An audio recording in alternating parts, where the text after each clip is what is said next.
exercises. So if you want to, so I'm going to switch screens to go to, all right, just making sure you're able to see, yes, my screen is being shared. All right, so we're going to make a new worksheet on Tableau, and we're going to make a map. So the first thing we're going to do, you'll see that this data set has country, state, and city information. So we're going to first double click on country region.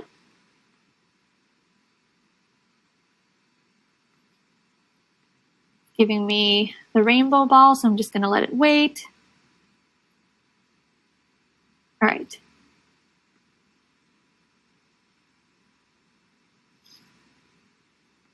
Okay, so I've double clicked on country region, and I want to go down to the city level because the question is about city. So next I'm going to double click on state and province, and you'll see this map update. And then I'm going to double click on city. So you'll see in the marks card, I have country, region, state, province, and city. And it's created this map for me that has a bunch of dots. Each dot represents a city in North America.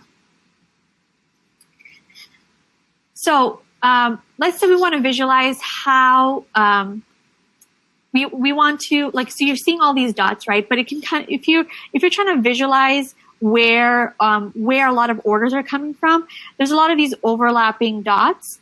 And one way, if this becomes hard for your audience to actually see the individual dots, you can change the default and from automatic to these different options. And I recommend trying out density. So if you're ever in a situation where you have a lot of overlapping data points, this is another way you can visualize that by changing it to density, and you're able to kind of make this map that where the darker blue hues are, that means there's a lot more points. They are different cities, but they're clustered around in the same geographic area.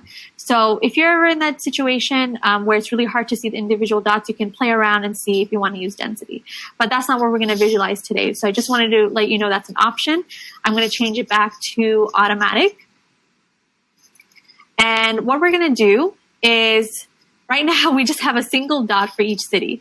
That's not really telling us much. The cool thing with Tableau is that you can actually visualize your different measures using these points. So to illustrate that, I'm going to double click on sales. You see on the left-hand side sales, I'm going to double click on sales. And now the map has adjusted each of these dots into bubbles of different sizes.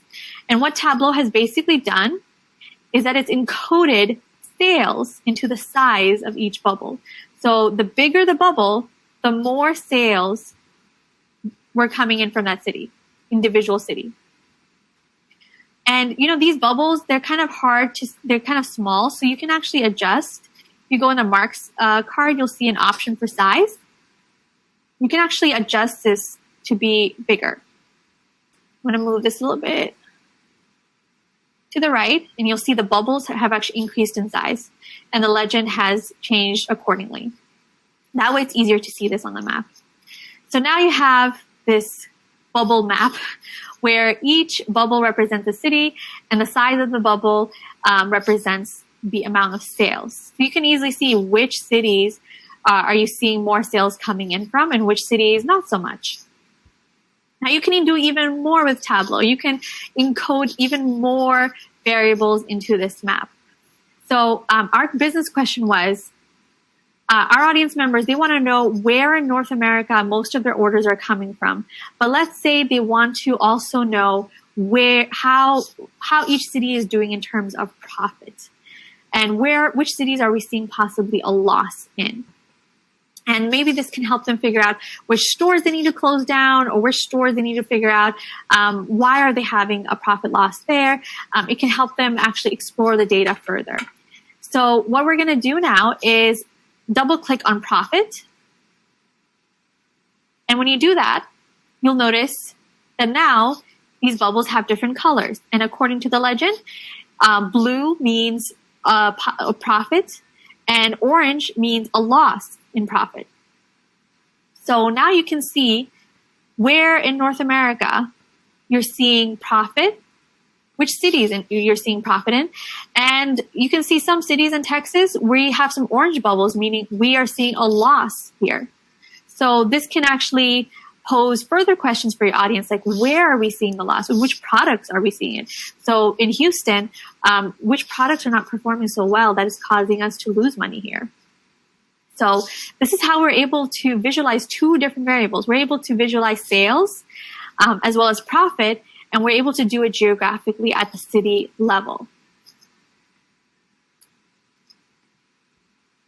And what we're going to do is that we're going to label this map. We're going to be using this in our dashboard. So I'm going to label this map symbol map. And for the exercise, we're going to start soon. You're going to actually create this map. But before we jump into the exercise, I want to actually, as a geographer, I feel it's my duty to warn you about other types of maps you can make on Tableau that I do not recommend that you make. So this is a great map, in my opinion, a great way to visualize data using these bubbles. But a very common map that I see people make in Tableau are called coral cliff maps. So I'm going to create a new sheet to show you what that looks like. But I don't recommend making this map, and I'll show you why I don't recommend it. And it's very easy to make in Tableau, which is why I'm warning you about it. So let's say you want to figure out which states have the most sales or the least amount of sales, similar to what we did in the bubble map we made at the city level. This time we're going to look at the state level. So I'm going to double click on country and state, or sorry, yeah, country and then state. And then I'm going to drag and drop sales into color. So I've dragged and dropped sales to color, and what it's done, it's colored each state or province in Canada. And the colors, the darker blue means those states had more sales, and the lighter colors mean that those states or provinces had fewer sales. So the reason I don't like this, and you've probably seen a map like this before, the reason I don't like coral cliff maps is that you'll notice that states or provinces that are just geographically bigger, like California and all these provinces in Canada, they already take up a lot of space, and now they're colored in these very highlighting colors, like the dark blue is attracting your attention, right? But it's also, California is such a big state that your eyes are going to go there. If there was another state that was darker or as dark as this color, this blue color somewhere else, it's going to be so tiny that you're not going to be able to see it. And your eyes are just drawn to the states or provinces that are just larger in size naturally. So it can be kind of deceiving using this. It's called the Alaska effect. It probably has a different name in other parts of the world, but I'm from North America, and we call this the Alaska effect because Alaska is so huge. And if we were to visualize Alaska here, it would take up a lot of space. And so our eyes and our attention will just naturally be drawn to these bigger states that are bolder in color. And that's not what we want. We want to actually represent the data more accurately. So there are alternatives to making coral cliff maps to avoid this problem, such as the bubble chart I made, but there's also other ones called grid maps or hex maps. And those are more advanced charts that I won't cover in this training. They're a bit harder to make in Tableau, but just know it's possible, and you can search for a tutorial online. I usually go to YouTube, and you can find a tutorial on how to make hex maps or grid maps if you really want to try some of these alternatives, or you can make this map that we made together instead. So this is just a warning to avoid making maps like these because it can be deceiving. And I'm sure you've seen maps like these before. They're very common and easy to make. Another thing I want to show you is I'm going to go back to this bubble chart we made, and I want to show you some other things you can do with Tableau and maps. So another cool thing is if you go to the top menu on Tableau where it says map, you click on it, and you'll see an option for background layers. Click on that, and you'll see the left-hand pane change. And it'll give you these options for your map background. This is interesting to play around with. I usually don't play around with it much, but if you want to customize your map further, I just want to show you these options. First is the style. If you are making a dashboard or some visualizations in like dark mode, you can actually change the style from light to dark. And I'm going to click on that and you'll see the map change. Just give it a few seconds. And there you go. You have a dark mode map, which looks really cool. It makes the colors really stand out. So if you're making a dashboard that's in dark or night mode, just know that you can change the style of the map to follow that. There's also another style called normal, which, colors the ocean in a more natural color. But I personally stick to light because I want the focus to be on the data and not necessarily on the map. So it's a personal preference, a design choice that you can make, and just know that you have these options in Tableau, which is pretty neat. Tableau is not a dedicated mapping software, but yet it has these options that I'm pretty impressed with. So that's one thing you can do. If you're working in the US, there's additional data that Tableau can add to your map, which is also, I think, very convenient. You don't have to download this data separately. It's already provided by Tableau. So if you go all the way to the bottom of the background layers, you'll see there's a layer section, data layer section. We're going to open up this drop-down menu, and you can see you can add a lot of these US information like US household income, size, housing units, occupation, population, all these sort of things that may be helpful to show alongside your data. So for instance, maybe the most relevant I can think of for, looking at profit and sales in terms of on the city level is looking at the household income, right? Because, areas that have higher household income, they have more expendable income that they can spend on money and consume products. So I'm going to click on household income median. And I'm at the bottom of the background layers, there's an option to change the detail from state to county or zip code. I'm going to change it to zip code to see how that looks like. So it's at the zip code level. You can also change the color palette if you want, but I'm going to keep it as is. And then you can see that where you have these darker green colors, there's more household income. And this is from 2018 data. So the data is a little bit older. It's 4 years older than the data that we're looking at. But it's there if you think that's helpful to have in the background. I'm actually going to remove it. I'm going to go back to no data layer because I just want to make a simple map for this project. All right. So that's how you can play around with background layers for maps. Another cool thing I'm going to show you that will really impress your audience. Whenever I include this in my dashboards and charts, people are really impressed. And this is the first time in the training I'm including it because I think it's just a really neat way to level up your visualizations in Tableau. It's kind of a relatively new feature in Tableau. And I say relatively new because I've been working with Tableau for almost 10 years now. And this feature wasn't present, but once it became available, everyone was using it. And that's basically so when we made this map, I told you that someone looking at this map, your audience member who's looking at this map, they're going to be curious, especially if they care about sales and profit, is why are these cities, I want to know more about these cities where you're seeing a loss in profit. And I want to see a breakdown maybe in terms of which product categories are not performing well, because this is a sum of all products.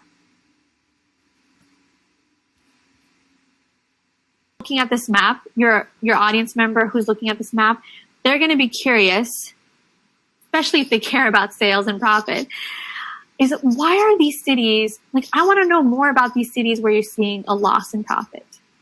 And I want to see a breakdown maybe in terms of which product categories are not performing well, because this is a sum of all products, right?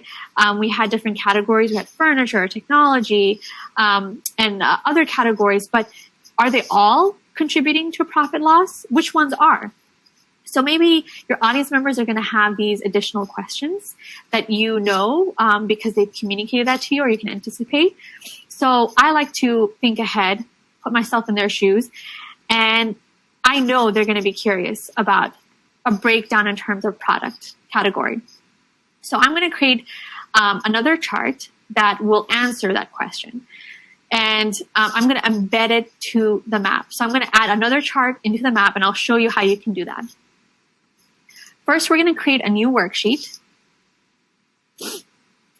And then I'm going to drag and drop profit into columns. And then category into rows. So now I can see the breakdown of profit by category. That's all I've done. I made a very simple bar chart that just looks at the profit broken down by category. If you wanted to, you can even do it at the subcategory level if you want to drill down to this detail. But for this example, I'm going to keep it simple and just pretend that our audience cares only at the category level, the breakdown of profit. So this is for across all cities, all states. This is across all the cities in our data set. This is how the profit breakdown is. Now I'm going to go back to the symbol map that we made. And in the marks card, I'm going to select Tooltip. So I don't know if you've played around with Tooltip before. When we click on Tooltip, it opens up this new window. And what this is showing us is, if I cancel this, Tooltip is when you hover over one of these bubbles, this pop-up you see when you hover over, that's a tooltip. And right now it's showing me information about the city, the state, the profit and sales. This is default information in a tooltip. And this tooltip appears when you hover over one of these bubbles. I'm going to click on Tooltip again in the marks card, and I'm going to change this. I'm going to remove the country and region information. I'm going to keep the state, and I'm going to keep it like this. I'm going to remove profit and sales. So right now I have city, comma, state, and I'm going to click OK just to show you what that change looks like. So now the tooltip has changed to show the city and the state.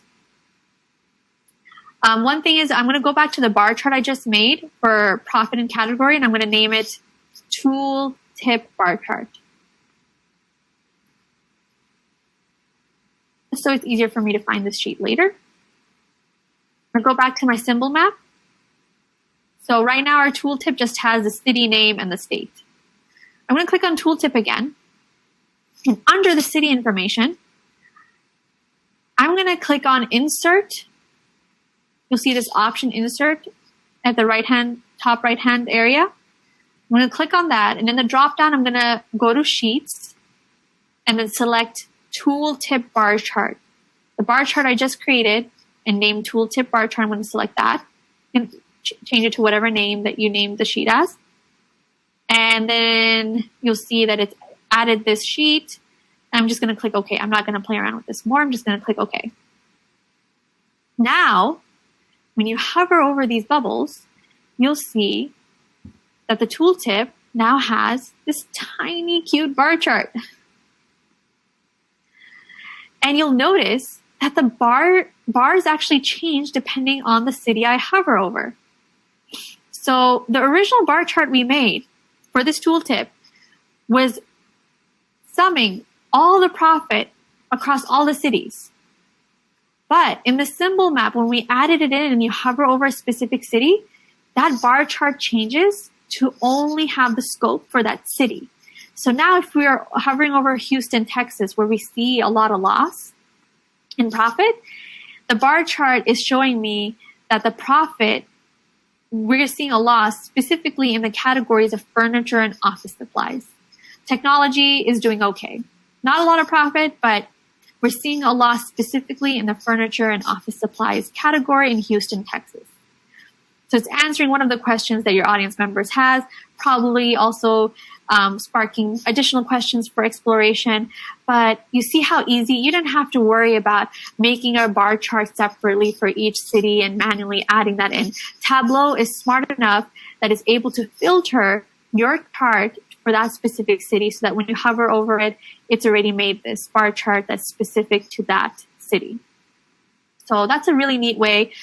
People who are your audience members, especially if they don't know how to use Tableau, they're really impressed when they see something like this. So I'm going to do a pulse check and see, give me a thumbs up if this is something that you want to try out with your audience members is in the tooltip of a bar chart, a scatter plot, really anything, because all charts come with a tooltip option. So give me a thumbs up if this is in the pulse check, if this is something you're interested in making for your own work. And we will have an exercise where you're making a map, and you can add this tooltip if you want. Awesome. Any questions so far on tooltips or maps before we move on to the hands-on activity? Okay, a lot of you are going to be adding this in. That's awesome. There are tutorials to make this in other ways. You can customize tooltips. If I open up the tooltip, there's a lot more stuff you can play around with tooltips if you want. You can also potentially add more charts. But, again, be a little careful because, the tooltip takes up a small amount of space. So you want to not overwhelm your audience with this tooltip at the same time. And also keep in mind that if they're going to be, if your audience members, I know it's rare, but if their main way of accessing your visualization is maybe on the phone, maybe on an iPad, but mostly on the phone, hovering on a phone is not easy to do. So they won't be able to really access this tooltip as easily. But most people usually look at the data visualizations on a desktop or a browser, and they're able to see this. So for most people, they'll be able to access this. That's just something to keep in mind in terms of accessibility. All right, awesome.